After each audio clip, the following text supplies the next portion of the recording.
কোথাও ঘুরতে যাব আর আমার লেট হবে না, এটা কখনো হতে পারে গাইস? এটা এখন একটা নিয়ম হয়ে গেছে যে আমার লেট করেই আমি আসি, কিন্তু মানে আমি বাসা যে পেয়ে গেছি, কিভাবে যে এখানে এলাম বাবুঘাটে আমি নিজেই জানি। ঠিক আছে ভাই, অর্ধেক রাস্তা দিয়ে গেছে, অর্ধেক মেট্রো বাস সমস্ত কিছু করে চড়ে এসেছি।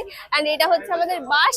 আমরা কোথায় যাচ্ছি এখন তোমাদের বলবো না, তার আগে তোমাদের দেখাই যে আমরা কারা কারা যাচ্ছি। চলে আসো চলে আসো। আজকের বাসটা মানে আমরা স্লিপার কেটেছি, শুয়ে শুয়ে যাবো। আর আমাদের জার্নিটা কিন্তু 14 ঘন্টার জার্নি, তাই তো? 14 না, 14 ঘন্টা জার্নি। আমি 14 ঘন্টা তুই যে বললি কি বলে, যাই হোক ছাড়।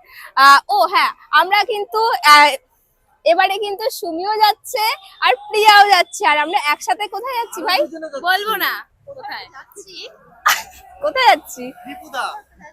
দীপুদা যাচ্ছি? এ বাবা বলে দিলে। দীপুদা মানে কি? দীঘা, পুরী, দার্জিলিং, এই তিনটে জায়গার মধ্যে যে কোনো একটাই যাচ্ছি। গেস করো, আমার তো দুটো ট্রলি হয়েছে, তোরা কটা করে নিয়ে এসেছিস? হ্যাঁ, এই তো এটা আর এটা। একটা সৌরভের, আমার পার্সোনাল, আমারটা আবার লার্জ, সব থেকে বড়টা। ও গড, যাই হোক, তো কোথায় যাচ্ছে তোমরা গেস করো।